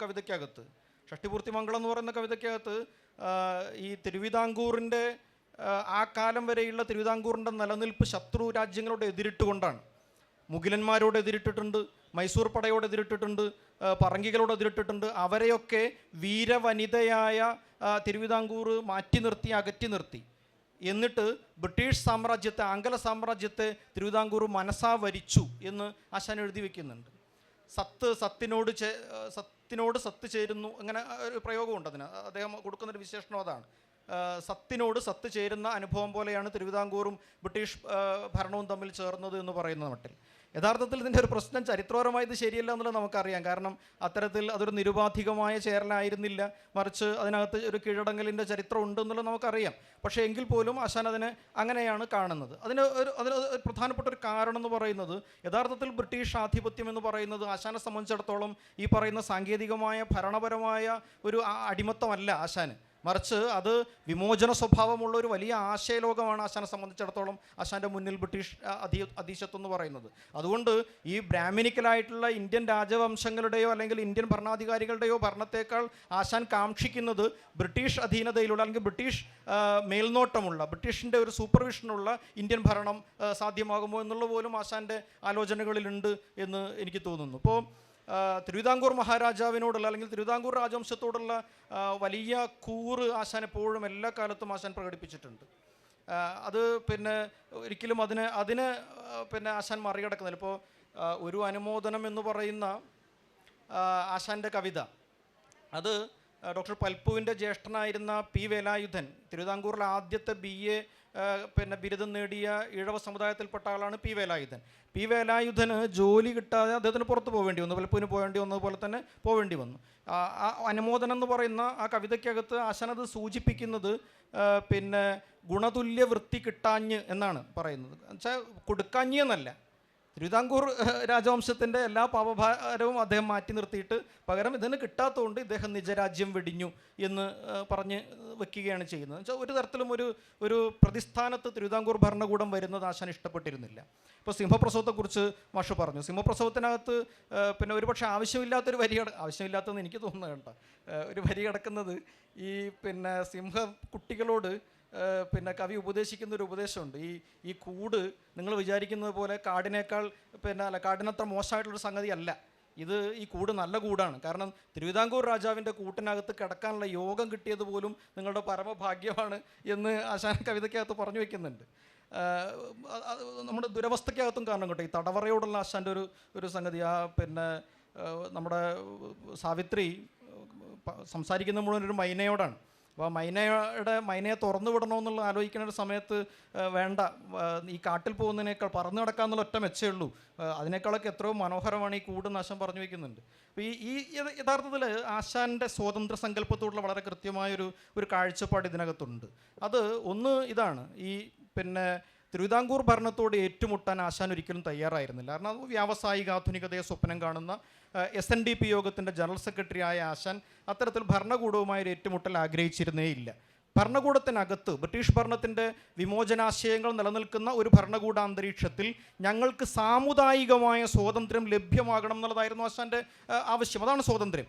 അതല്ലാണ്ട് വ്യക്തിപരമായ ഇപ്പോൾ യൂറോപ്യൻ റൊമാൻറ്റിക്കുകൾ റൊമാൻറ്റിസിസം മുന്നോട്ട് വെച്ച വൈയക്തിക സ്വാതന്ത്ര്യം എന്ന് പറയുന്നത് ആശാൻ്റെ വിഷയമല്ല. അദ്ദേഹം നിയന്ത്രിതമായ സ്വാതന്ത്ര്യമേ ആഗ്രഹിക്കുന്നുള്ളൂ. സാമുദായിക സ്വാതന്ത്ര്യം എന്ന് പറയുന്നതിനകത്ത് വ്യവസ്ഥാനുകൂല ഈ പറയുന്ന വ്യവസ്ഥയ്ക്ക് നിലനിൽക്കുന്ന, അതാണ് തടവറയോടുള്ള താല്പര്യം. തടവറ എന്ന് പറയുന്നത് ആശാനെ സംബന്ധിച്ചിടത്തോളം ഈ പറയുന്ന സമുദായം എന്ന് പറയുന്ന സാമൂഹ്യ വ്യവസ്ഥ എന്ന് പറയുന്നത് തന്നെയാണ്. അതിനകത്ത് നിയന്ത്രിതമായ പദവികളോട് കൂടിയിട്ട് അതേസമയം എല്ലാ അവകാശങ്ങളോടും കൂടിയിട്ട് നിലനിൽക്കാനുള്ള സ്വാതന്ത്ര്യമാണ് അദ്ദേഹം ആഗ്രഹിക്കുന്നത്. നാസർ മാഷ്, തിരുവിതാംകൂർ ഭരണത്തെ മുൻനിർത്തി ആശാൻ്റെ മൊഴികൾ എങ്ങനെയായിരുന്നുവെന്ന ചില സൂചനകൾ നൽകി. അതിനോട് ഒരുപക്ഷെ വിയോജിക്കാനോ ഒക്കെയുള്ള സന്ദർഭം കൂടി ഇവിടെ ഉണ്ടാകും, അല്ലെങ്കിൽ ഒരുമിച്ചിരിക്കുന്നവർക്ക് ഒരുപക്ഷെ ഉണ്ടാകാം. അക്കാലത്തെ ഈ എഴുത്തിനെക്കുറിച്ച് പറഞ്ഞപ്പോഴാണ് അക്കാലത്തെ രണ്ട് മഹാസ്തംഭാകാരമായി നിന്ന രണ്ട് എഴുത്തുകാരനാണ് കുമാരനാശാനും സി വിയും. സി വി മരിച്ചപ്പോൾ സി വി സ്മാരകം അഥവാ നിന്നുപോയ നാദം എന്ന പേരിൽ കുമാരനാശാൻ ഒരു കവിത എഴുതുകയും ചെയ്തിട്ടുണ്ട്. വാഗ്ദേവതയുടെ വീരഭടൻ ഭവാൻ എന്നാണ് സി വിയെക്കുറിച്ച് കുമാരനാശാൻ എഴുതുകയും ചെയ്തത്. അപ്പോൾ അന്നത്തെ ഈ രാജഭരണവും സി വിയുടെ എഴുത്തും കുമാരനാശാൻ്റെ എഴുത്തും ചേർത്ത് വെച്ച് നമ്മുടെ കൂടെ ഒരു തിരുവിതാംകൂറുകാരൻ അതിനെ എങ്ങനെ നോക്കിക്കാണുന്നു അന്നത്തെ ആ ഒരു ചരിത്രബോധത്തോടു കൂടിയുള്ള ആ നോട്ടത്തിനായിട്ട് പി കെ ക്ഷണിക്കുന്നു. മൊത്തം തിരുവിതാംകൂറുകാർക്കെതിരെയുള്ള കടത്താക്രമണമാണ്. എനിക്ക് പക്ഷേ പ്രശ്നം അതല്ല, ഞാൻ ആ കൊങ്കയിൽ നിൽക്കുക ഇപ്പോഴും. പക്ഷെ അതിനകത്ത് ഈ അംബികാസുധൻ പറഞ്ഞ് ശരിയല്ല എന്ന് എൻ്റെ അഭിപ്രായം. അതായത് ഈ ഒരു പേജ് 48 ഉണ്ട്. അങ്ങനെയാണെങ്കിൽ എന്തുകൊണ്ട് കൊങ്കകൾ ഒരു ലിറ്റററി ഹിസ്റ്ററി എന്ന പേരിൽ ഒരു ഒന്നാം തരം നോൺ ഫിക്ഷൻ പുസ്തകം മലയാളത്തിൽ എഴുതിക്കൂടാ? അതായത് കൊങ്കകൾ ഒരു ലൈംഗികോപകരണം, കുഞ്ഞുങ്ങൾക്ക് പാല് കൊടുക്കാനുള്ള ഒരു ബയോളജിക്കൽ ആയിട്ടുള്ള ഒരു സംഗതിയല്ല, മറിച്ച് ഒരു കാവ്യവസ്തുവായി തീരുകയും അത് ലൈംഗിക വസ്തുവായി തീരുകയും ഒക്കെ ചെയ്യുന്നതിൻ്റെ സാംസ്കാരിക ചരിത്രം മുഴുവൻ ലിറ്ററേച്ചറിലൂടെ വിവരിക്കുന്ന ഒന്നാന്തരം ഒരു വജൈന ഹിസ്റ്ററി എന്ന സോഷ്യൽ ഹിസ്റ്ററി, നാച്ചുറലിസം എന്ന പുസ്തകങ്ങളുണ്ട്. അതുപോലൊരു ഒന്നാന്തരം ഒരു നോൺ ഫിക്ഷൻ പുസ്തകം മലയാളത്തിൽ എഴുതാനുള്ള ഒരു സാധ്യത അംബികാസുധന് മനസ്സിലാവാത്തതാണ്. അപ്പോൾ അതിനൊരു കുറഞ്ഞ കാര്യമായിട്ട് എടുത്തതാണ്. അതൊരു ന്യൂഡ് പെയിൻറ്റിങ്ങുകൾ എന്താ കാണിക്കുന്നത്? പുരുഷന്മാരുടെ നഗ്നതയല്ല വരച്ചത്, സ്ത്രീയുടെ നഗ്നത സൗന്ദര്യമുള്ളത് കൊണ്ട് വരച്ചതാണ്. അപ്പോൾ അതുകൊണ്ട് അതിന് ഇത്തരൊരു സാധ്യതയുണ്ട്. അതിനെ നമ്മളൊരു ജീർണകാലത്തിൻ്റെ കാവ്യരൂപകമായിട്ട് മാത്രം കാണേണ്ടതല്ല എന്നാണ് എൻ്റെ അഭിപ്രായം. ഞാൻ കൊങ്കയിലാന്ന് പറഞ്ഞത് മോശാർത്ഥത്തിലല്ല കേട്ടോ. അപ്പോൾ അത് രണ്ടാമത് കുമാരനാശാൻ്റെ സ്വാതന്ത്ര്യമരത്തിൽ പങ്കെടുക്കാൻ പറ്റാത്ത എന്തുകൊണ്ടെന്നും കൂടി നിങ്ങൾ മനസ്സിലാക്കണം. ഇന്ത്യയിൽ ഞാൻ ആ 17 കൊല്ലത്തിൻ്റെ കഥ പറഞ്ഞ് പിന്നെ മാറിപ്പോയതാണ്. ആദ്യം പറയാൻ ഉദ്ദേശിച്ചതാണ്. അതായത് 24 അദ്ദേഹം മരിച്ചു. ഇന്ത്യയിൽ സ്വാതന്ത്ര്യ സമരം തുടങ്ങുന്നത് കേരളത്തിലും 1920 മാത്രമാണ്. അതിനു മുമ്പ് ഇൻ്റർനാഷണൽ കോൺഗ്രസ് പെറ്റീഷൻ കൊടുക്കുന്ന ഒരു സംഘടനയാണ്. അത് സ്വാതന്ത്ര്യം വേണമെന്നോ ഞങ്ങൾ സമരം ചെയ്യുമെന്നോ പറഞ്ഞിരുന്നില്ല. 20 നിസ്സഹകരണ പ്രസ്ഥാനം മഹാത്മാഗാന്ധി ആരംഭിക്കുന്നത് മുതലാണ് സ്വാതന്ത്ര്യ സമരം. 30 കൊല്ലമാണ് സ്വാതന്ത്ര്യ സമരം നടന്നിട്ടുള്ളത്. 20 സമരം നടന്ന് 2 കൊല്ലം കൊണ്ട് കേരളത്തിൽ, പ്രത്യേകിച്ച് മലബാർ, കോൺഗ്രസിൻ്റെ തീരുമാനം രാജഭരണം നടക്കുന്ന സ്ഥലങ്ങളിൽ ഇന്ത്യൻ നാഷണൽ കോൺഗ്രസ്സിന് നേരിട്ട് പ്രവർത്തനമില്ല. ബ്രിട്ടീഷ് ഭരണമുള്ളിടത്താണ് നേരിട്ട് സ്വാതന്ത്ര്യ സമര പ്രവർത്തനം നടത്തുന്നത്. അങ്ങനെ 5 ജില്ലാ കമ്മിറ്റികൾ ഉണ്ടാക്കി. ആദ്യമായി മലബാർ ജില്ലാ കമ്മിറ്റി, തിരുവിതാംകൂർ എന്നൊരു ജില്ലാ കമ്മിറ്റിയുണ്ട്. തിരുവിതാംകൂർ മൊത്തം ഒരു കോൺഗ്രസ് കമ്മിറ്റിയാണ്. അത് കഴിഞ്ഞാണ് 21 ഒറ്റപ്പാലം സമ്മേളനത്തിൽ ആണ് സജീവമായ 23 ഒറ്റപ്പാലം സമ്മേളനം. അപ്പോഴത്തേക്കും 22 മലബാർ ലഹള നടക്കുന്നു. മലബാർ ലഹളയോടുകൂടി കോൺഗ്രസ് പ്രവർത്തനം അസാധ്യമായി തീരുന്നു. അതോടുകൂടി കോൺഗ്രസ് നിശ്ചലമായി തീരുകയാണ്. ആ സമയത്താണ് കേശവമേനോൻ്റെ പേരിൽ നിരോധനാജ്ഞയുണ്ട്. കേശവമേനോനാണ് അന്ന് മലബാർ ജില്ലാ കമ്മിറ്റിയുടെ സെക്രട്ടറി. അന്ന് പ്രസിഡൻ്റ് ഇല്ല, KPCC രൂപവൽക്കരിച്ചിട്ടില്ല, പ്രൊവിൻഷ്യൽ എന്നായിരുന്നു. കേരള പ്രദേശ് കമ്മിറ്റിക്ക് മുമ്പ് പ്രൊവിൻഷ്യൽ കമ്മിറ്റി എന്നായിരുന്നു. ഈ കേശവമേനോൻ ഒരു കപ്പലിൽ ഒളിച്ചുപോയി. കാരണം നിരോധനാജ്ഞ ഉള്ളതുകൊണ്ട് കോഴിക്കോട് വിടാൻ പാടില്ല. ഒരു നിരോധനാജ്ഞ ആഴ്ചയിൽ ഒരിക്കലായി നിരോധനാജ്ഞ സ്ഥിരപ്പെടുത്തുന്നത്. അപ്പോൾ വെള്ളിയാഴ്ച വൈകുന്നേരം കഴിഞ്ഞ പിന്നെ ശനി ഞായറും അവധിയാണ്. പിറ്റേ ദിവസം ആഫീസ് തുറക്കുന്നതിന് മുമ്പ് ഇദ്ദേഹം ഒരു കപ്പലിൽ കയറി കോഴിക്കോട് നിന്ന് ബോംബെ പോയി നിന്ന് അവിടെ നിന്നൊരു തീവണ്ടിക്ക് അഹമ്മദാബാദിൽ പോയി. മഹാത്മാഗാന്ധിയെ അറസ്റ്റ് ചെയ്ത് ജയിലിലിട്ടിരിക്കുകയാണ്. മഹാത്മാഗാന്ധിയെ പോയി കണ്ടു. ഗ്രേറ്റ് ട്രയൽ എന്നൊരു പുസ്തകം ഇംഗ്ലീഷിൽ അന്ന് എഴുതിയിട്ടുണ്ട്. എന്നിട്ട് ഈ വിചാരണയ്ക്ക് സാക്ഷ്യം വഹിച്ചു. അന്ന് തന്നെ ഗാന്ധി ആദ്യത്തെ അറസ്റ്റാണ് ഗാന്ധിയുടെ. ഗാന്ധിയെ എർവട ജയിലിലേക്ക് കൊണ്ടുപോയി. കേശവമേനോൻ തിരിച്ചു വന്നിട്ടാണ് ഈ മാതൃഭൂമി തുടങ്ങുകയും KPCCയുടെ പ്രവർത്തനം, കേരളത്തിലെ കോൺഗ്രസ് പ്രവർത്തനം തുടങ്ങുകയും ചെയ്തു. അപ്പോൾ 23 ശേഷമാണ്, 22 മലബാർ ലഹളയെ തുടർന്ന് എല്ലാം അവസാനിച്ചു പോയി. 23 ശേഷമാണ് ശരിക്ക് സ്വാതന്ത്ര്യ സമരത്തിൻ്റെ ആദ്യത്തെ സംഘടനാ പ്രവർത്തനങ്ങൾ തുടങ്ങുന്നത്. പിന്നെ ഒരു കൊല്ലമേ ആശാന് ജീവിച്ചിരിക്കാൻ പറ്റും. അതായത് സ്വാതന്ത്ര്യ സമരത്തിൻ്റെയും കോൺഗ്രസ് പ്രവർത്തനത്തിൻ്റെയും അലയൊലികൾ കേരള സമൂഹത്തിൽ വ്യാപിക്കുന്നതിന് മുമ്പേ ആശാൻ മരിച്ചു കഴിഞ്ഞിരുന്നു. കാരണം കോൺഗ്രസ് പ്രവർത്തനം സജീവമായത് ശരിക്കും ജാതിയുടെ ഇഷ്യൂ ഉയർത്തിയ വൈക്കം സത്യാഗ്രഹത്തിലൂടെയാണ്. SNDPയും കേശവമേനോനും ഒക്കെയാണല്ലോ നയിച്ചത്. പക്ഷേ അപ്പോഴത്തേക്കും ആശാൻ മരിച്ചുപോയി. അപ്പോൾ അതുകൊണ്ടാണ് സ്വാതന്ത്ര്യ സമരത്തിൻ്റെ വലിയ സന്ദേശങ്ങൾ വരാത്തത്. മാത്രമല്ല മലബാർ ലഹളയെക്കുറിച്ച് അന്ന് ലഭ്യമായിരുന്ന വിവരങ്ങളൊക്കെ ലഭ്യമായ വിവരങ്ങളാണ് ചെയ്തത്. മറിച്ച് ഈ തിരുവിതാംകൂറിനെ നമ്മൾ ഈ കാണുമ്പം രാജാക്കന്മാരെല്ലാം പരമദുഷ്ടന്മാരായിരുന്നു എന്നുള്ള ഒരു മുൻകൂർ തീരുമാനിച്ചിട്ടാണ് നമ്മൾ നിൽക്കുന്നത്. അപ്പോൾ തിരുവിതാംകൂറിലെ ഭരണകൂടത്തിൻ്റെ ഒരു പ്രത്യേകത അത് ജനപ്രതിനിധി സഭകൾ ഉണ്ടാക്കിയതാണ്. മൈസൂറും തിരുവിതാംകൂറുമാണ് ജനപ്രതിനിധി സഭകൾ ഉണ്ടാക്കുകയും അയ്യങ്കാളി എന്തുകൊണ്ടാണ് നിയമസഭാംഗമായത്? കുമാരനാശാന് നിയമസഭാംഗമായി. അപ്പോൾ ഈഴവരെയൊക്കെ കണ്ടു കഴിഞ്ഞാൽ ഉടനെ പൊരിച്ചു തിന്നുന്ന സവർണന്മാരുടെ ഒരു ഭയങ്കര ജാതിഭ്രാന്തന്മാരുടെ സ്ഥലമൊന്നും ആയിരുന്നില്ല അത്. ഈ നാരായണ ഗുരു എന്ന് പറഞ്ഞ ആൾ ഇവിടുന്ന് തിരുവനന്തപുരം നഗരത്തിൽ ജനിച്ച ആളാണ്. ഈ പറയുന്ന നവോത്ഥാന നായകന്മാരെല്ലാവരും ജനിച്ചത് ഇവിടെ ഈ നഗരത്തിനകത്താണ്. അയ്യങ്കാളിയായാലും ഇവരെല്ലാവരും നിയമസഭാംഗങ്ങളുമായിരുന്നു. ഈ കുമാരനാശാൻ വളരെ ബഹുമാന്യനായ കവി. അദ്ദേഹം പാഠപുസ്തകങ്ങളിൽ പ്രവേശിക്കുക തിരുവിതാംകൂർ രാജകുടുംബം അങ്ങാണ് അവതാരിക എഴുതുന്നത്. അപ്പോൾ അതുകൊണ്ട് രാജകുടുംബത്തിന് അദ്ദേഹം തള്ളിപ്പറയാൻ തക്ക പ്രശ്നങ്ങളൊന്നും അവിടെ ഉണ്ടായിരുന്നില്ല. പിന്നെ നമ്മൾ ഇന്ന് കാണുന്ന രീതിയിലല്ല ജാതിയുടെ ക്വസ്റ്റ്യനെ അന്നുള്ളവർ അഡ്രസ്സ് ചെയ്തിരുന്നത്. ഇങ്ങനെ ഒരു വശം കൂടി അതിനകത്ത് ഉണ്ടെന്നാണ് ഞാൻ പറഞ്ഞത്. അപ്പോൾ ബാക്കി നിങ്ങൾ പറഞ്ഞതിനോടെല്ലാം ഞാൻ യോജിക്കുന്നുണ്ട്. വ്യക്തിപരമായ സ്വാതന്ത്ര്യം റൊമാൻറ്റിക്കുകളുടെ സ്വാതന്ത്ര്യമല്ല. അതിൻ്റെ പ്രശ്നം ഇതാണ്, ദേശീയ സ്വാതന്ത്ര്യത്തെ നിർവചിക്കാൻ അദ്ദേഹത്തിന് സമയം കിട്ടിയിരുന്നില്ല. ഇനി അധിക സമയമില്ലാത്തത് കൊണ്ട് ഞാൻ മറ്റൊരു കാര്യത്തെക്കുറിച്ചുണ്ട്. ആശാൻ തന്നെ കവിഞ്ഞു നിൽക്കുകയും സമകാലികനായി തീരുന്നതിൻ്റെ ഒരു പ്രധാനപ്പെട്ട കാര്യം ഈ കാവ്യഭാഷയിലും പ്രമേയത്തിലും കൊണ്ടുവന്ന മാറ്റമാണെന്ന് നമ്മളെല്ലാവരും സമ്മതിച്ചു കഴിഞ്ഞ സ്ഥിതിക്ക് ആശാൻ്റെ ഏറ്റവും പ്രധാനപ്പെട്ട കാവ്യം ചിന്താവിഷ്ടയായ സീതയാണ്. പിന്നെ നമുക്ക് മറ്റ് താല്പര്യങ്ങളൊക്കെ ഉണ്ടെങ്കിൽ ആശാനെ നമുക്ക് ഒരു നവോത്ഥാനവാദിയും ഒക്കെ ആക്കണമെങ്കിൽ നമുക്ക് ദുരവസ്ഥയെയും മറ്റേ ചന്താല ഭിക്ഷയൊക്കെ മഹാകവിതകളാണെന്ന് പ്രസ്താവിക്കാം. പക്ഷെ നിങ്ങൾ കവിതയോടാണ് കൂറു പുലർത്തുന്നതെങ്കിൽ ചിന്താവിഷ്ടയ സീതയാണ് 20-ാം നൂറ്റാണ്ടിലെ ഏറ്റവും മികച്ച കവിത എന്ന് നിങ്ങൾക്ക് സമ്മതിക്കാതെ മുന്നോട്ട് പോകാൻ പാടില്ല. കാരണം ചിന്താവിഷ്ടയായ സീത നിർമാല്യം സിനിമയിൽ നിന്ന് എടുക്കാൻ പറ്റാത്തതുപോലെ ഇനി സാധ്യമല്ലാത്ത കവിതയാണ്. ഒരു നിശ്ചല കാലത്തിൽ അവസാനിച്ചു. കാരണം ശ്രീരാമൻ്റെ വേദത്തെ ചോദ്യം ചെയ്യുന്ന ഒരു സീതയെ നിർമ്മിക്കാൻ കഴിഞ്ഞു എന്നുള്ളതാണ് ആശാൻ്റെ ഏറ്റവും വലിയ പ്രത്യേകത. അത് ഒരു പുരാണ കഥ എടുത്ത് വെച്ച് അങ്ങ് വ്യാഖ്യാനിക്കുകയല്ല ചെയ്തത്, മറിച്ച് സ്ത്രീയുടെ ആന്തരലോകത്തെക്കുറിച്ച് ആരാ പറഞ്ഞു? നിങ്ങൾ രണ്ടുപേരും ആരാ പറഞ്ഞു? സ്ത്രീയുടെ നിങ്ങൾ പറഞ്ഞില്ലേ?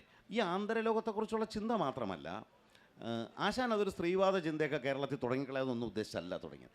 ആശാൻ അതിലെ സാധ്യതകൾ പരിശോധിച്ചുകൊണ്ട് വ്യക്തികളുടെ സ്വാതന്ത്ര്യത്തെയും വ്യക്തികളുടെ ജീവിതത്തെയും പുതുതായി നിർവചിക്കാൻ ശ്രമിച്ചു എന്നുള്ളതാണ് ആശാൻ്റെ കവിതയുടെ ഏറ്റവും വലിയ പ്രത്യേകത. ഒരു പക്ഷേ മലയാള കവിതയിലെ ഏറ്റവും മോഹനങ്ങളായ പല സന്ദർഭങ്ങളും കാവ്യഭാഷയുടെ സന്ദർഭങ്ങൾക്ക് ഏറ്റവും നല്ല ഉദാഹരണങ്ങൾ നമുക്ക് കിട്ടുന്നത് ഇതിലാണ്.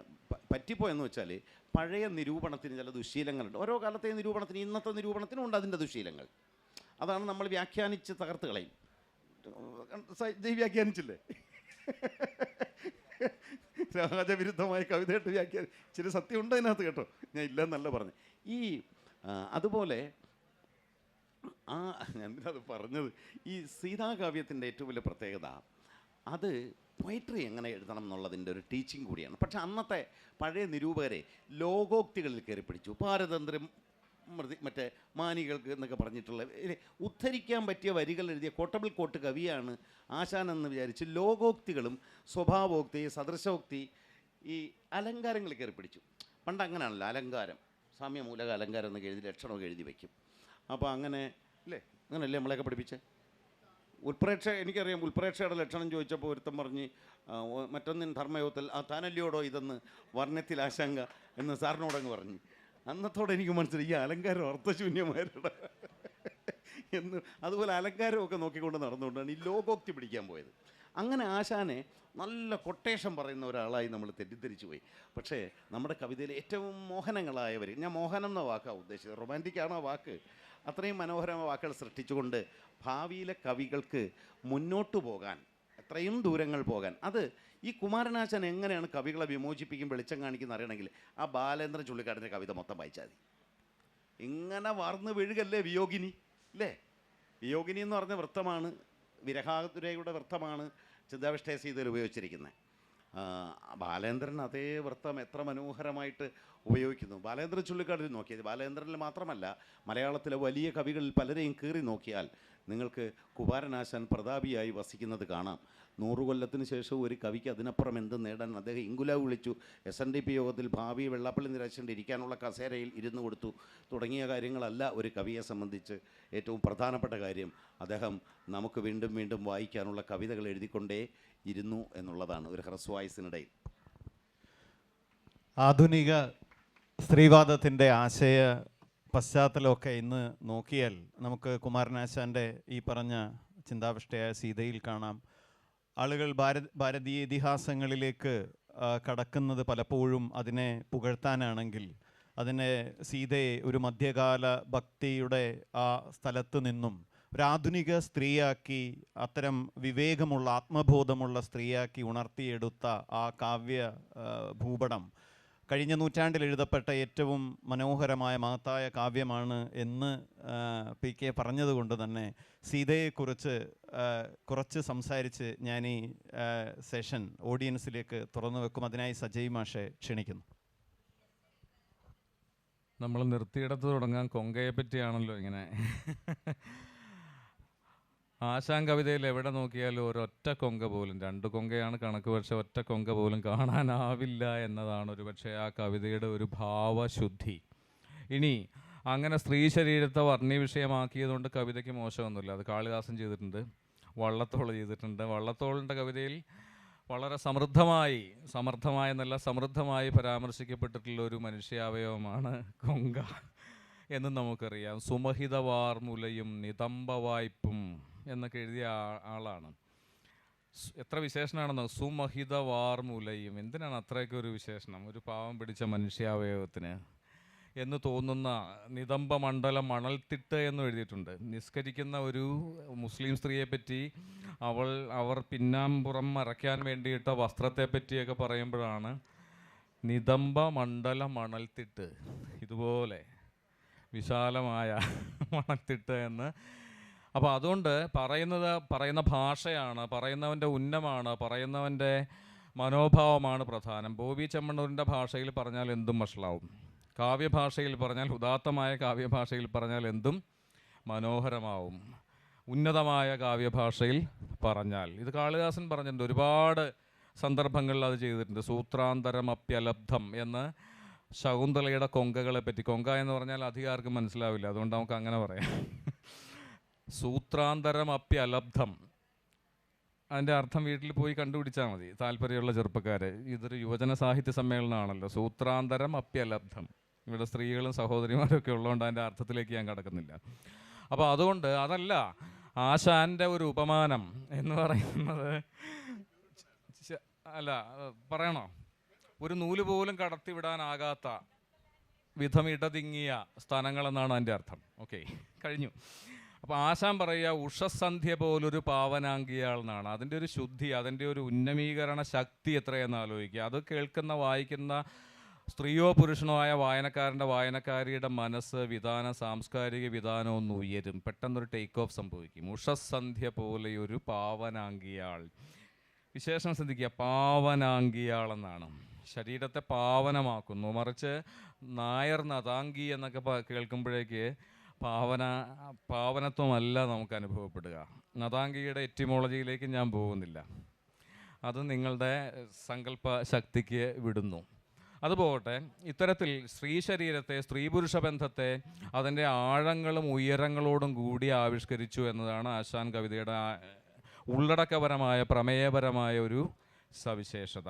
അങ്ങനെ വേണ്ടി വരുമ്പോഴാണ് സ്ത്രീയുടെ അന്തരംഗം, അതിൻ്റെ വികാര വൈവിധ്യത്തോടു കൂടി ഒരു വർണ്ണരാജിയെ എന്നതുപോലെ ആവിഷ്കരിക്കേണ്ട ബാധ്യത കവിക്ക് ഏറ്റെടുക്കേണ്ടതായി വരിക. അതെല്ലാ നായികമാർക്കും ഉണ്ട്. ഇപ്പോൾ നിലയെന്നിയ ദേവിയാൾക്കക തല തല്ലിയ ചിന്തയാം കടൽ എന്നാണ് സീതയിലെ ഒരു വരി. ചിന്തയെ, കടൽ പോലൊരു ചിന്തയെ, ചിന്താഭാരത്തെ, അതിചിന്തയെ, സീതാകാവ്യത്തിലെ ആദ്യ ശ്ലോകത്തിൽ അതിചിന്ത വഹിച്ചു സീത പോയി സ്ഥിതി ചെയ്താൾ ഉടജാന്തവാടികൾ എന്ന് പറയും. ഇങ്ങനെ സ്ത്രീയെ ഭാരം കൊണ്ട് ഞെരുക്കുന്ന, അപ്പോഴും തകർക്കാൻ അരുതാത്ത ആത്മവീര്യത്തോടു കൂടിയിരിക്കുന്ന ഒരു സ്ത്രീയെയാണ് നമ്മൾ ചിന്താവിഷ്ടയായ സീതയിൽ കാണുക. സീതയിൽ ഇവിടെ ശ്രീ PK രാജശേഖരൻ സൂചിപ്പിച്ച പോലെ മോഹനങ്ങളായ ഒരുപാട് വിയോഗവാക്യങ്ങളുണ്ട്. രമണീയ വനങ്ങളെ രണൽ ഭ്രമരവ്യാകുലമാം സുമങ്ങളെ ക്രമമെന്നി രസിച്ചു നിങ്ങളിൽ പ്രമദം പൂണ്ടവൾ യാത്ര ചൊൽവു ഞാൻ. എന്ത് മനോഹരമായ വരികളാണ്. വണ്ടിൻ്റെ മുഴക്കം പോലും, മൂളലിൻ്റെ ശബ്ദം പോലും കേൾക്കാം. രമണീയ വനങ്ങളെ രണൽ ഭ്രമരവ്യാകുലമാം സുമങ്ങളെ ക്രമമെന്നി രസിച്ചു നിങ്ങളിൽ പ്രമദം പൂണ്ടവൾ ഈ യാത്ര ചൊൽവു ഞാൻ. ഭൂമിപുത്രിയാണ് പറയുന്നത് പൂക്കളോട്, കാടിനോട്. പക്ഷേ അവിടെ ഒരു വാക്കുണ്ട്, നമ്മൾ ആദ്യം പറഞ്ഞ ആംബിഗ്വിറ്റിയുടെ സാന്നിധ്യം എന്നതുപോലെ സാന്നിധ്യം അറിയിച്ചുകൊണ്ട് ഒരു വാക്കുണ്ട്, പ്രമദം പൂണ്ടവൾ. ആരാണ് പ്രമദം പൂണ്ടവൾ? പ്രമദവനമൊക്കെ നമ്മൾ കണ്ടിട്ടുണ്ട്. അധിക മതത്തോടു കൂടിയവൾ, വികാരാധിക്യത്തോടു കൂടിയവളാണ് പ്രമദ. അങ്ങനെയെങ്കിൽ സീത സ്വയം പരിചയപ്പെടുത്തുന്നത് പ്രമദ എന്നുകൂടിയാണ്. ഈ കാണുന്ന സീതാദേവിയല്ല, വിഗ്രഹസമാനയായ സീതാ വിഗ്രഹമല്ല, മറിച്ച് പ്രമദം പൂണ്ടവൾ, വലിയ അധികമായ വികാരത്തോടു കൂടിയ, അഭിനിവേശത്തോടു കൂടിയവളെന്നാണ്, ജീവിച്ചും മതിവരാത്തവളെന്നാണ്, കാമിച്ചും പ്രണയിച്ചും ജീവിച്ചും മതിവരാത്തവളെന്നാണ് സീത ഒറ്റ വാക്യത്തിൽ പറഞ്ഞു വയ്ക്കുന്നത്. പ്രമദം പൂണ്ടവൾ, അധികമായ മതത്തോട് കൂടിയവൾ. മതം എന്താണെന്ന് എല്ലാവർക്കും അറിയാം അല്ലേ? ആ മതത്തോട് കൂടിയവളാണെന്നാണ് നൂറ്റാണ്ടുകളായി നമ്മൾ വിഗ്രഹവൽക്കരിച്ചു പോകുന്ന സീതയെ കൊണ്ട് ആശാൻ പറയിക്കുന്നത്. ഇങ്ങനെ തുറന്നു പറയുന്ന സന്ദർഭങ്ങളിൽ മാത്രമല്ല, പ്രിയ രാഘവ വന്ദനം ഭവാൻ ഉയരുന്നു, ഭുജശാഖ വിട്ടു ഞാൻ ഭയമറ്റു പറന്നു പോയിടാം, സ്വയമിദ്യോപില രാശ്രയം വിന. അവിടെ വലിയ സ്വാതന്ത്ര്യ ബോധത്തിൻ്റെ ചിറകുകൾ വിരിച്ച് സീത ഇങ്ങനെ പറക്കുന്ന ചിത്രമുണ്ട്. രാമൻ വൃക്ഷമായിട്ട് ഭൂമിയിൽ യഥാസ്ഥിതിയിൽ യാഥാസ്ഥിതികനായി വേര് ഊന്നി നിൽക്കുമ്പോൾ സീത രാമൻ്റെ ചില്ലകൾ വിട്ട് പറന്നുയർന്നു എന്നൊക്കെ പറഞ്ഞ് ഫെമിനിസ്റ്റ് കയ്യടി നേടാം. അതിൽ തെറ്റുമില്ല, കാരണം അത് ഫെമിനിസ്റ്റ് കവിതയാണ്, ഫെമിനിസ്റ്റ് വാക്യങ്ങളാണത്. 19ാം നൂറ്റാണ്ടിൻ്റെ ഒടുവിലാണല്ലോ ഇബ്സൻ്റെ പാവക്കൂട് എന്ന നാടകം. ആ പേര് പാവക്കൂട്, സ്ത്രീകൾ ഉൾപ്പെട്ടിരിക്കുന്ന പാവക്കൂട്, മൃഗശാലയിലെ കൂട് എന്നതുപോലെ. ഈ പാവയായി സ്വയം സീത താനൊരു പാവയല്ല എന്ന് സീത പറയുന്ന സന്ദർഭമുണ്ട്. ശരി പാവയോ ഇവൾ, ഞാനൊരു പാവയല്ല, പാവയായി മെരുങ്ങാൻ, ഇനിയും മെരുങ്ങി ഒതുങ്ങി കഴിയാൻ താൻ തയ്യാറല്ല. അതുകൊണ്ട് താനിതാ അന്തർധാനം ചെയ്യുന്നു, ഭൂമി പിളർന്ന് തൻ്റെ അമ്മയിൽ വിലയം പ്രാപിക്കാൻ, അമ്മയുടെ മാതൃദേഹത്തിൽ വിലയം പ്രാപിക്കാൻ പോകുന്നു എന്ന് പറയുന്ന സീത കേന്ദ്രത്തിൽ തന്നെയുള്ള സീതാകാവ്യം തീർച്ചയായും മലയാളത്തിലെ ആദ്യത്തെ ഫെമിനിസ്റ്റ് കാവ്യമാണ്, ഒരു സംശയമില്ല. ഇപ്പോൾ ഇവിടെ വിദേശികളായിട്ടുള്ള സന്ദർശകരെ നമ്മൾ കണ്ടു.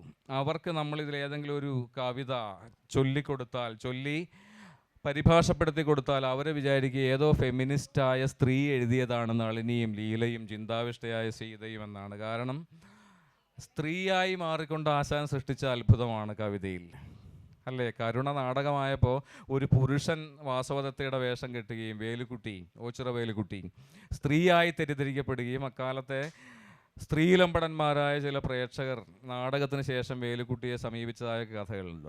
അപ്പോൾ കവിത എഴുതിയ ആശാൻ സ്ത്രീയായി പരകായ പ്രവേശം ചെയ്യുകയായിരുന്നു കവിതാ രചനയുടെ സന്ദർഭത്തിൽ.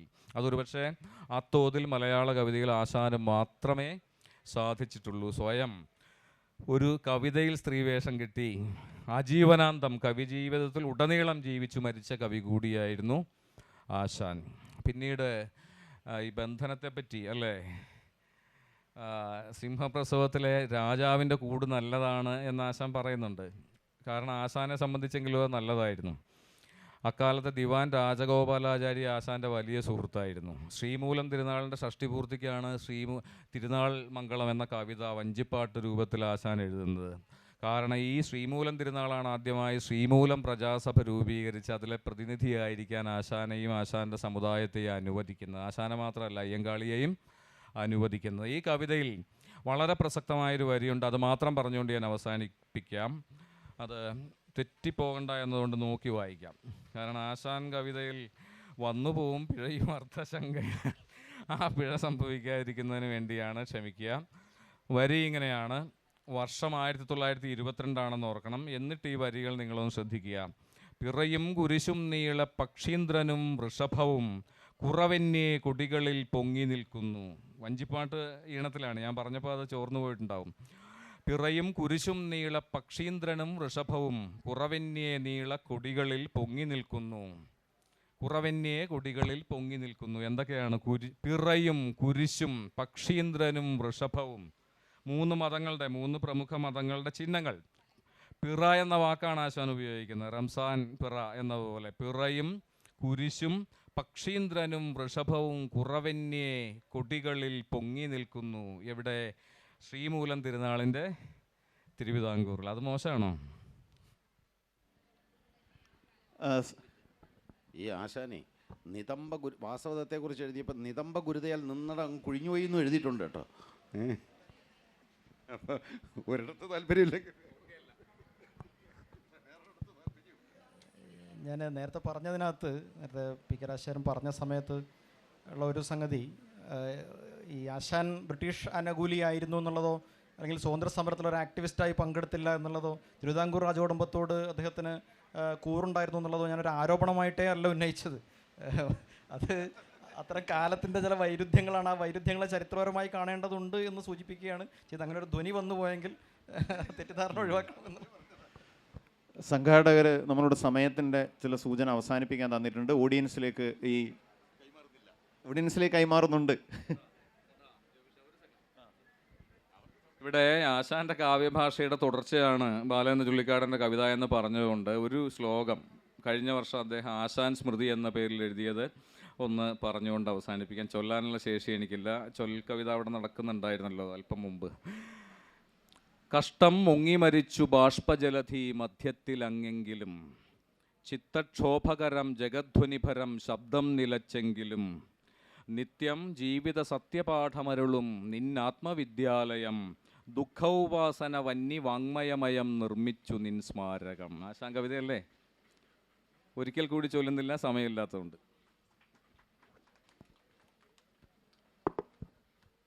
ഓഡിയൻസിന് ഇടപെടാനുള്ള അവസരമാണ്.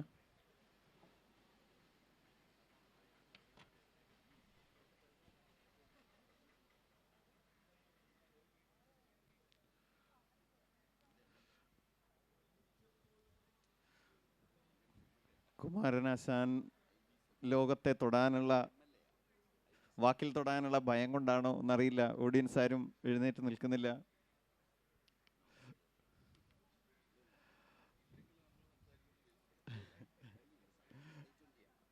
ഇത് ഒരാൾ ആരും ഓക്കെ. അപ്പോൾ കുമാരനാശാനെ വായിച്ച 100 വർഷങ്ങൾ എന്ന ഈ ശീർഷകത്തിൽ നടന്ന ഈ സംഭാഷണം അവസാനിപ്പിക്കുകയാണ്. എന്തായാലും വിചാരിച്ചതല്ല, ഈ കരുതുപതിക ചെയ്യുവയ്യ ചെയ്യാൻ വരുതിൽ വെച്ചതിൽ നിന്നിടാ വിചാരം, എങ്കിലും നമുക്ക് ഇത് അവസാനിപ്പിക്കേണ്ടിയിരിക്കുന്നു. തീർച്ചയായും ഈ നിമിഷത്തിന് സാക്ഷിയായവരെ സ്വാഗതം ചെയ്തുകൊണ്ട് അവർക്ക് നന്ദി പറഞ്ഞുകൊണ്ട് ഈ സെഷൻ അവസാനിച്ചതായി അറിയിക്കുന്നു. നന്ദി, നമസ്കാരം.